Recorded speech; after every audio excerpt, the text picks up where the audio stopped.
Is he? I just about made it then. Right. I just said to Dan, I've got to be with the Mayor on another meeting at 11:30 in relation to the current situation on the upcoming lockdown with the 7 Met leaders. So I'm sure we can complete our business in the normal, timely manner. So any apologies, please?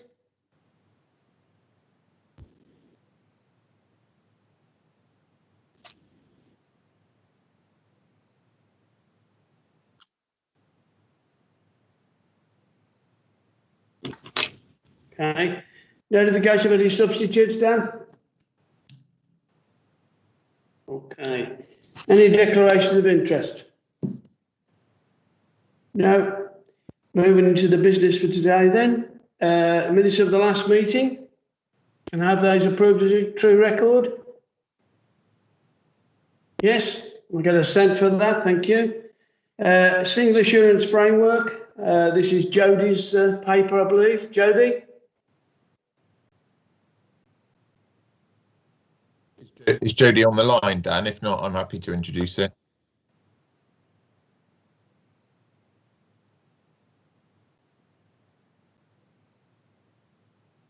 Hello then, Gareth. Moving on. Yeah, thanks, Mike. Morning, everybody. This is hopefully a very simple paper. It is interpreting the single assurance framework around thematic boards, housing and land board being obviously one of the thematic boards of the combined authority. So it identifies some of the implications for the thematic board of the single assurance framework.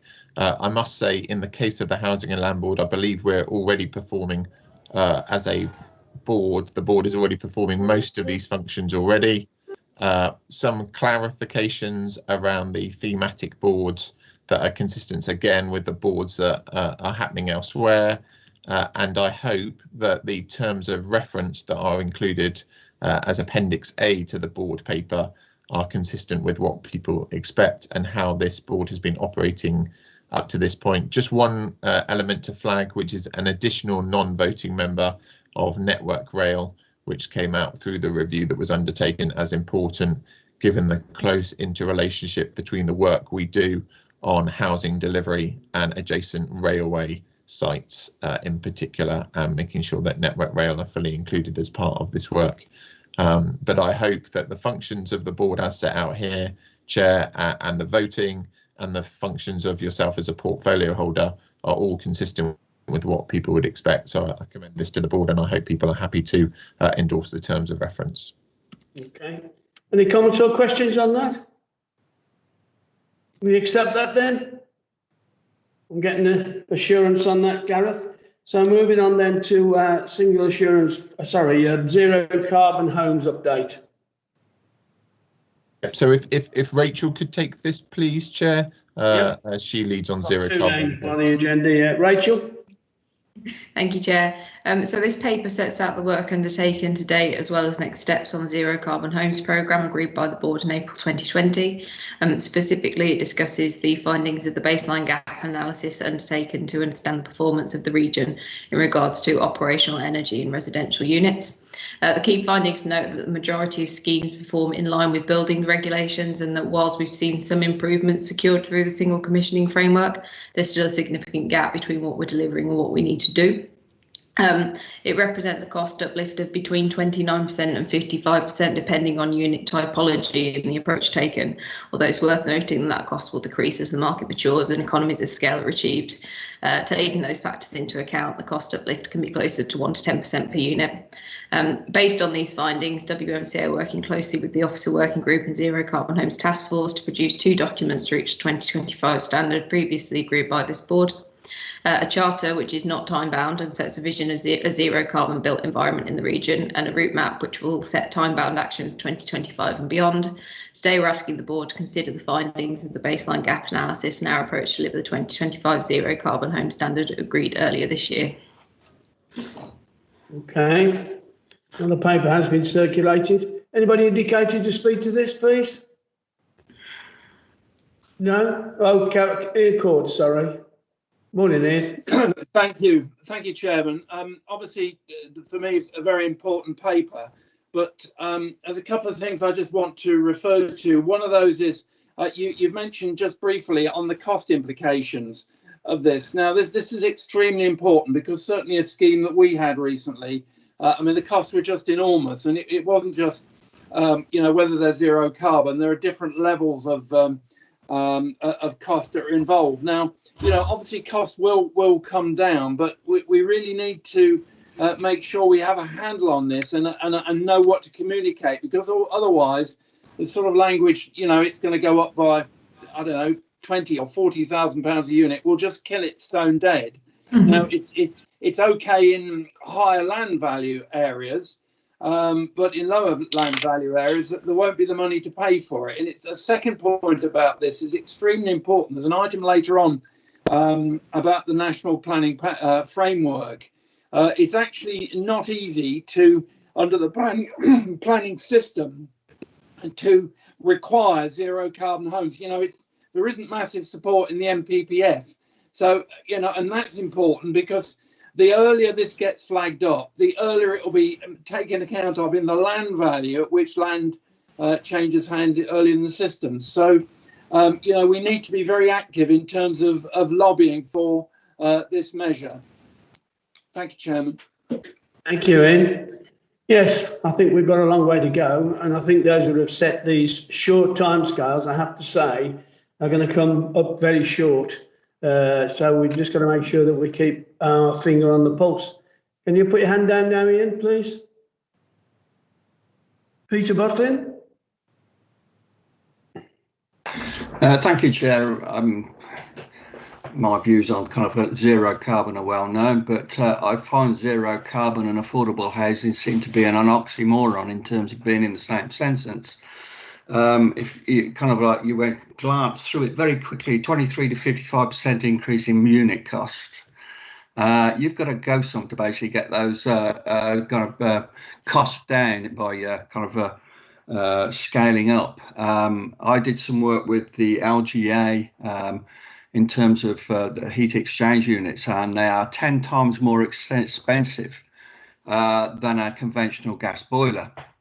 And then on top of that, the running costs in terms of electricity was higher than a conventional heating system. So it failed on two measures: one, affordability, and also what it actually achieved. There is no guarantee that the electricity that they're going towards the electricity route is kind of zero carbon anyway, because 58% of our electricity supply is from fossil fuels. So it's fanciful at best and unachievable at worst. Well, I follow the argument on the boilers because, quite genuinely, we've still, like all technology, it's well advanced, but there's still other things coming through the system. I think one of the biggest issues with advanced manufacturing is how good the insulation is, because that is a big factor, certainly on the houses I've seen. Gareth, you have any comment to make? Well, I think, Mike, there's two things, isn't there? There's one which is, as we saw on AMC, by setting a clear direction, you give the private sector confidence to invest in that clear direction. So I think that's one thing. I think the second thing is, going back to Councillor Court's point, we do need to keep understanding the costs and really understanding how we understand the costs in detail, and also which type of schemes most suit themselves to early schemes on this sort of agenda. I think that's the second thing. And I suppose the third thing, and Rachel's alluded to it, we're using the UK Green Building Council definition of zero carbon just to try to make sure we've got that clarity, because the thing that on this agenda, zero carbon, on the AMC agenda previously, that has hampered efforts in recent years has been a lack of clarity. So when people have said zero carbon, the words zero carbon or the words AMC, not being clear what that means has really hindered, Mike, the actual ability of the private sector to invest. So I think for all those reasons, in the same way we've done on AMC, having a very clear approach on zero carbon that people can understand and we can all explain is very, very important. I think there's also a resistance to move away from traditional build by the builders, who of course know very well. They go onto a site and they know how many bricks, they know how many men they need, they know how much concrete they need. All of a sudden, there's a whole new learning curve, and I think there's an element of that with the building industry, and I understand that. But we still have to keep pushing the message. Ian? Yeah, I mean, we've come a long way with this. I mean, when I was in the industry, and you're talking about 25 years ago, we were doing a lot of work on it was timber frame homes, and then we had the Barrett scare, and which killed the market, actually, not just the timber frame homes. I mean, the point is here, and that's really what I was trying to say, and maybe didn't make it very well, is that we mustn't follow a principle. It's that at any cost. The point is, if we set targets, then the industry will find ways of getting closer to it, and that's what we must do. We must not just say, well, we're going to add £50,000 to the cost of a home just because it's a good idea, sort of thing. We need to find ways of cheapening this, and we need to run with this measures because it's good for comfort. I remember when I think it was Part M of the building regulations came in, suddenly we had to have level thresholds. And I thought, well, that's a silly idea. And front doors are going to be flooded and the rest of it. Actually, you find ways around this. And now we say, well, it's the right thing to do in terms of wheelchair access. Mm-hmm. OK. We're all happy with that then? OK. We move then quite seamlessly into advanced manufacturing and construction, Gareth. Yeah, very. Legacy hand.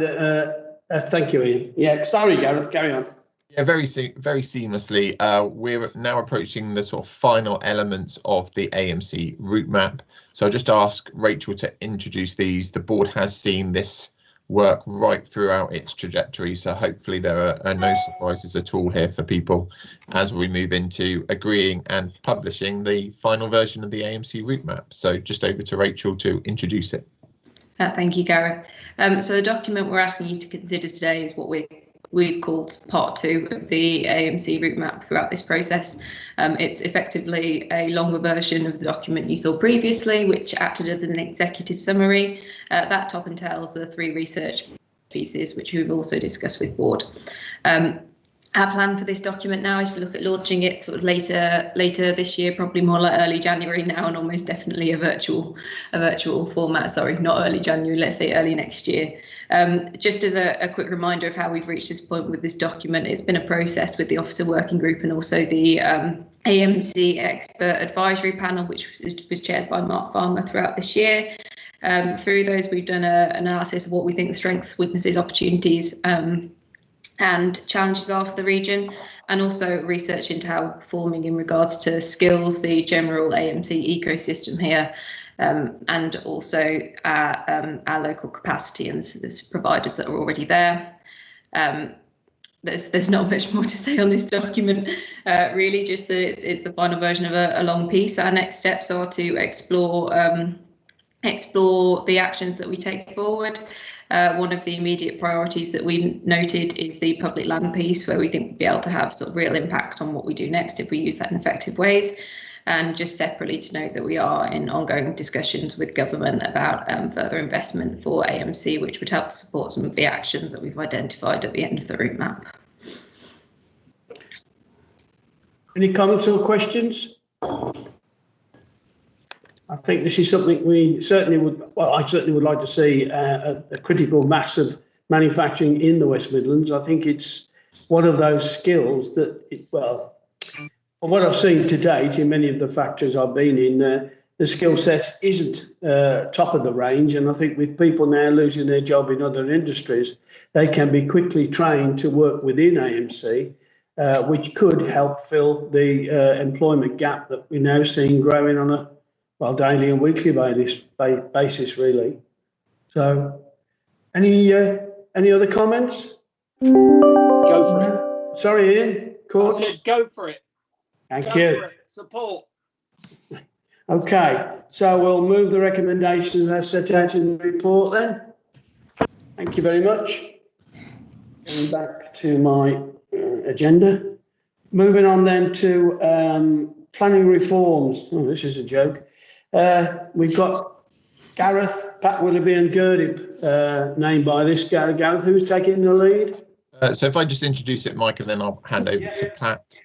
So as we spoke about in July, Mike, the government has published a planning reform consultation paper introducing quite a series of radical measures. We spoke about a few of those at the July board, and it was agreed by you as chair, Mike, that we would identify some key issues, messages and points that could be communicated through local authorities and other bodies to the government when responding to the 30th of October consultation paper. Obviously, the West Midlands Combined Authority, as you said, Mike, is not a local planning authority. So our role will be to raise messages, issues and points agreed across the region with government, which we will continue to do in different forum. What this paper does is it just sets out some of the key issues that we have collectively identified through officers within the region on the planning reform white paper. I know many of these have already been included within local authority and other partner responses to the consultation itself. I'll just pass over to Pat to speak through these different points, but this document is mainly for information, Mike, at this stage. So. Thank you, Gareth. Thank you, Chair. First point I'd like to make, Chair, is that the process of preparing this document has been a collaborative one. We've held two working group meetings with members of local authorities, and we've also discussed the paper in more detail at the delivery steering group a couple of weeks ago.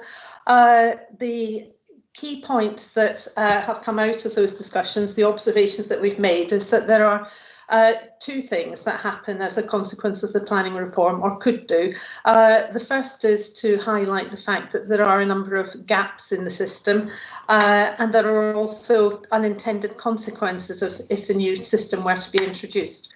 In terms of the specific gaps, they are all identified in the report, but just to highlight a few, the first is around strategic planning.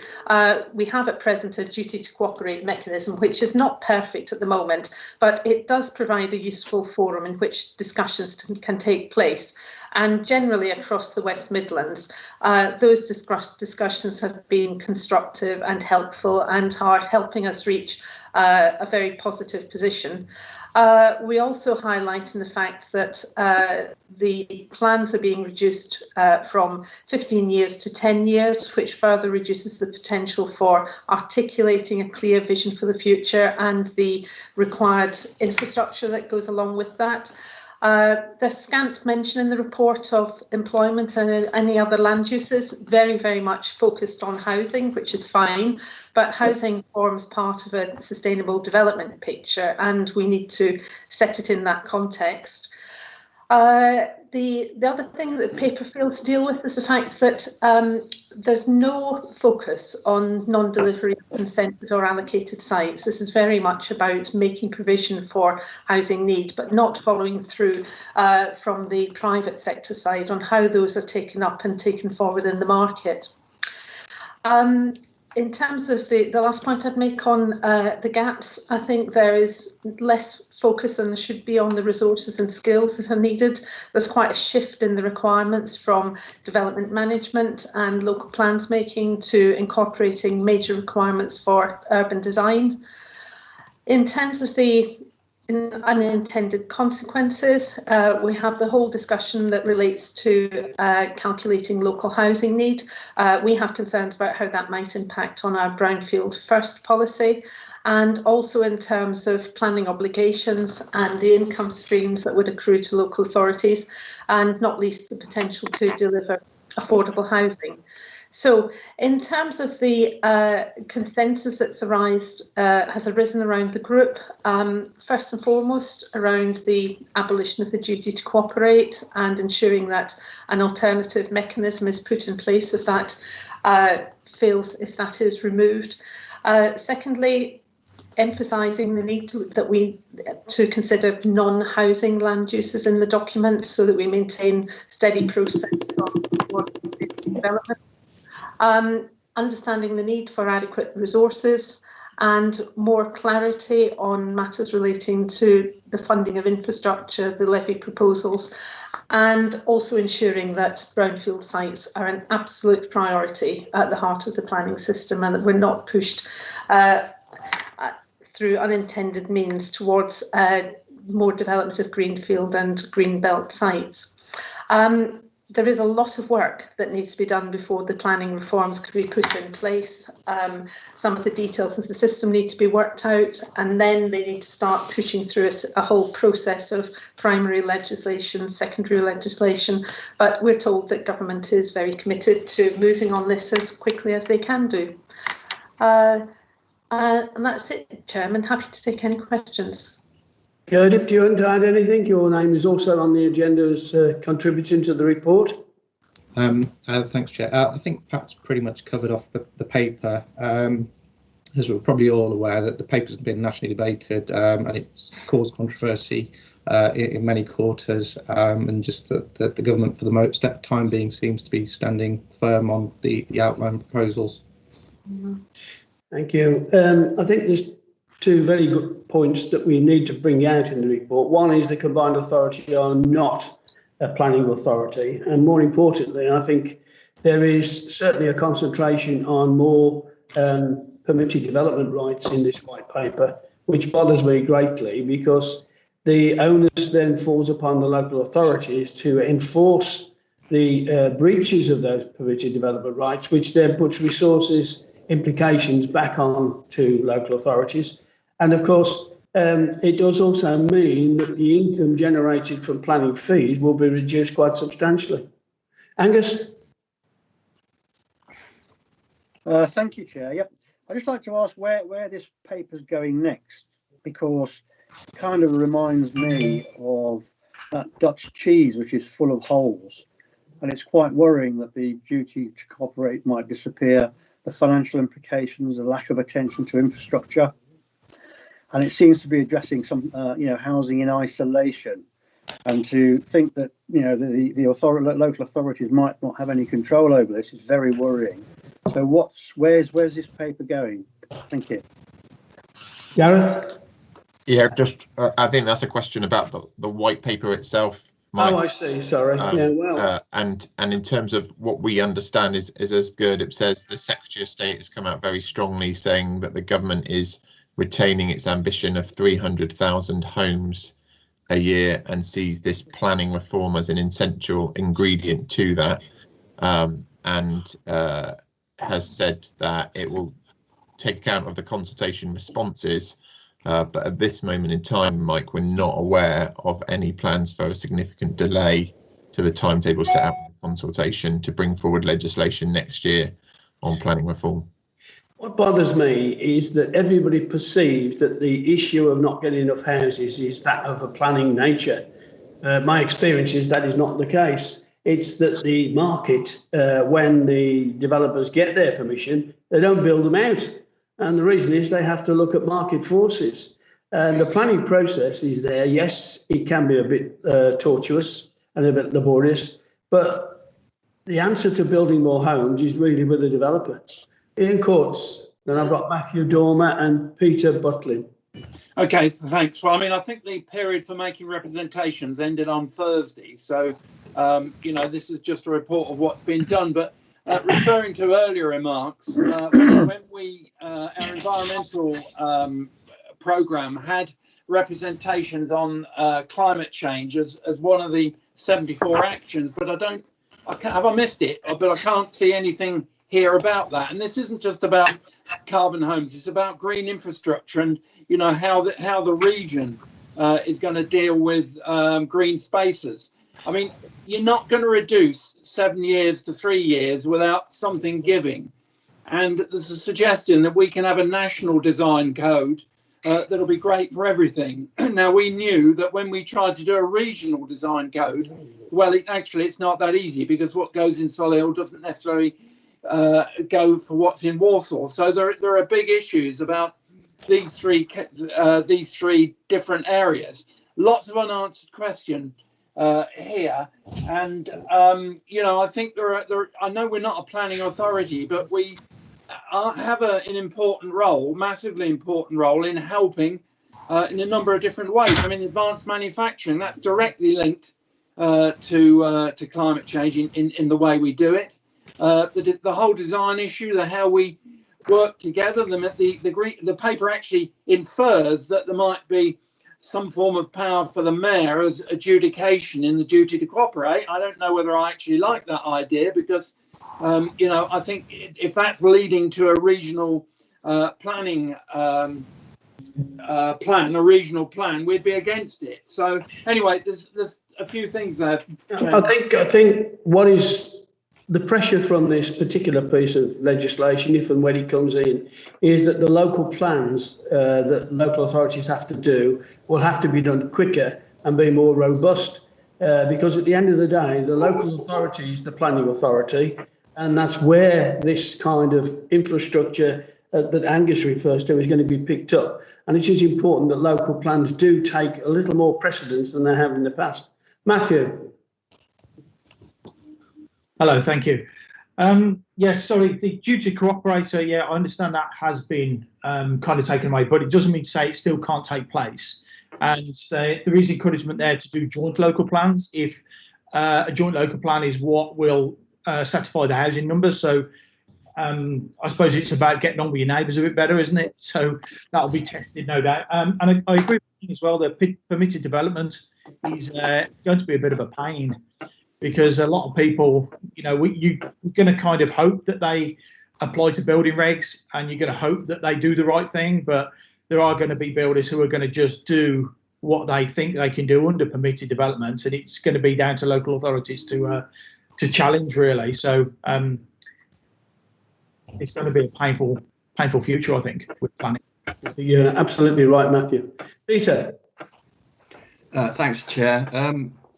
I think the Chair himself actually hit on the real problem, and it's brought up in four different occasions where I've had to kind of deliberate on this one in terms of the consultation, and that is the non-delivery, not the building out of sites, which in a lot of cases doesn't happen.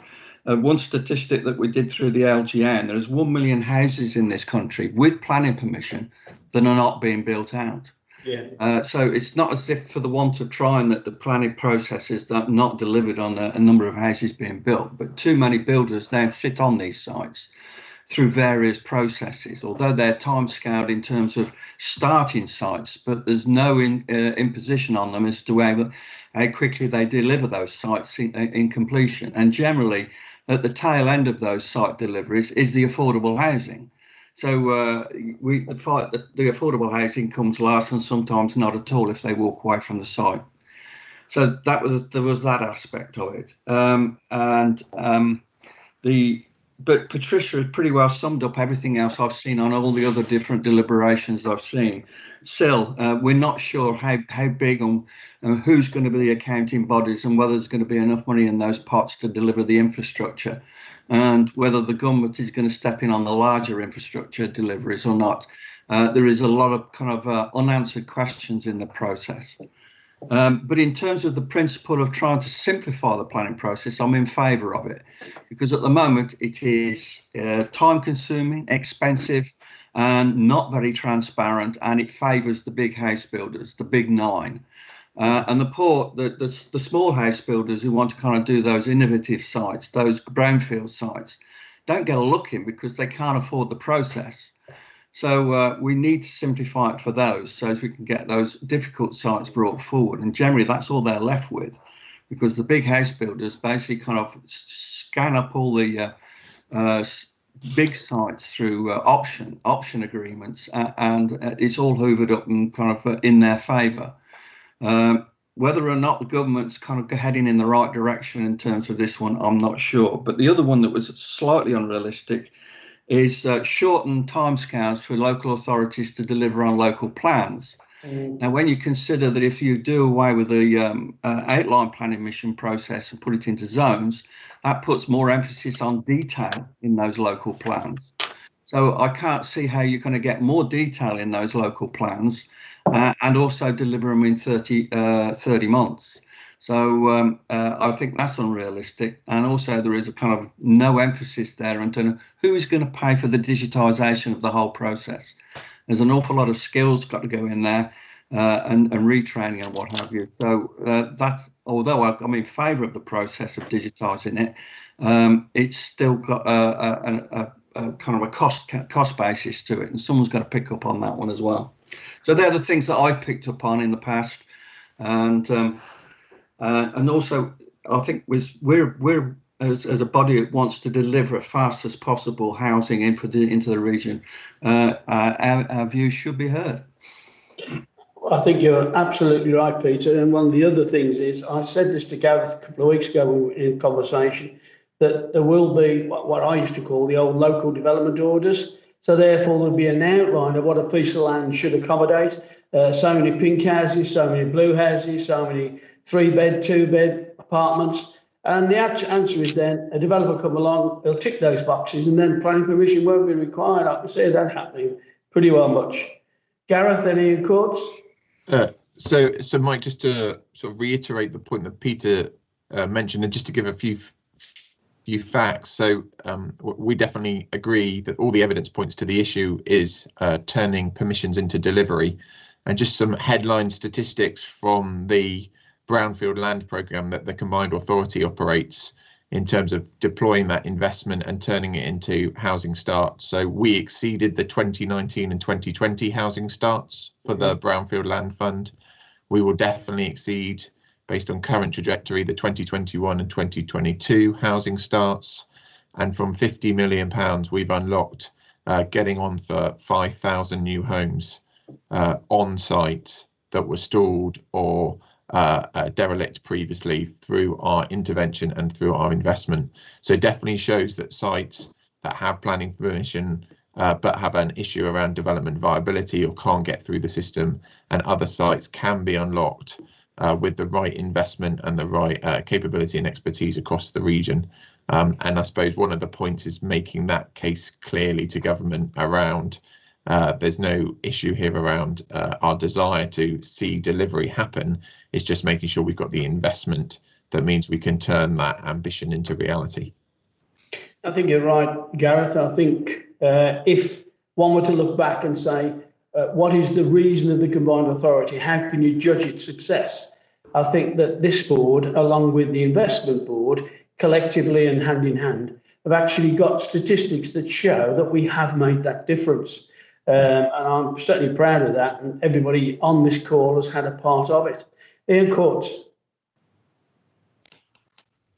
Unmute, Ian. The cat's put the mic on. Just responding to some of the points about sitting on land. I mean, there may well be incidents of this, but just a little bit of caution on this. You know, the fact is that building houses tends to be an economic matter. Buying houses is a financial and economic strategy. You know, I was in the industry 25 years and went through something like 4 or 5 recessions of peak and trough. You know, you get scarce resources of people in, and then something happens, whether it's interest rates, and you end up having to take them out of the system, which is really painful and really nasty. So what developers will inevitably want to do is to smooth their system and smooth their production line, because fundamentally there is a shortage of land. And if you don't get a land, I mean, I've made decisions to you know, cut densities or whatever just to get the land in the production cycle to save jobs and save you know, save the business. These options that you talk about, frequently there's something like 15 years and cost millions to bring land forward. Well, you know, it's great, isn't it, if then at the end of that process you have to hand all your land over to someone else to benefit from your hard work. So look, I'm no mandate for the industry. I have no connections with it anymore. I just say we actually need to understand it a bit better. I agree. Gareth, is that a legacy hand or is it? Apologies, Mike, that's a legacy hand. Yeah, I was going to say an old hand, but it's probably not. Okay, well, as Ian's already said, the date for input into this has already passed now. We've just got to hope. And I have to say, I do have my reservations. I was on a webinar with the minister when asked the question, what are you going to do about retrospective planning applications? Sadly, he didn't understand what they were. But yeah, it's quite worrying that, but there we are. Okay, well, we've made our points, and I think we've just got to look at it from an individual local authority to make sure that, to use Matthew's words, we get on with our neighbours, although where I am, it's sometimes difficult, to say the least. But there we are. Okay, thank you for that. So we accept that, and thank you for that. Good report, good input. Moving on then to local plans. Gareth, I've got Gareth, Pat on this one. I'm going to ask Pat to introduce this one straight away, Mike, because it's just a paper for information. Okay. Thank you, Chair. Thank you, Gareth. As Gareth says, Chair, this is a report for information and noting, but I'm happy to take any queries. What the report does is it's a response to matters that members have raised over the last few weeks and months. The highlights the importance of local plans in our remit. Although we don't have any planning powers, the delivery of housing through local plans is an important part of our work and our business plan, and there's a very clear and direct link to our housing deal. The report sets out some of the work that's being done across the Greater Birmingham and the Black Country HMA, and it looks at the work that local authorities are doing to help us respond to government in terms of satisfying the requirements of the housing deal. I think that the overarching message of the report is to say the work is going well. It's a very collaborative process. Local authorities are dealing with some very difficult and thorny issues, but they're taking a very positive approach and have a mindset to resolve any difficulties. What we need to do in terms of the reports that we have to make to government on the housing deal is to explain this positive process that's taking place and to flag up that in this time of uncertainty relating to housing deal and methods of calculating new housing numbers, the message really is keep going as fast as we possibly can so that we always show to government that we're delivering on the expectations that they've given of us. And your help and support in that area is very much valued. I think that's an important point. There's going to be many priorities going forward. And although the government is saying quite rightly that housing is at the top of their agenda, with limited resources, we make sure, and we have to make sure, I should say, that we are still delivering the units that we promised, so that our ask is, well, we've done it, when we continue to do it, but we need to be at the top of that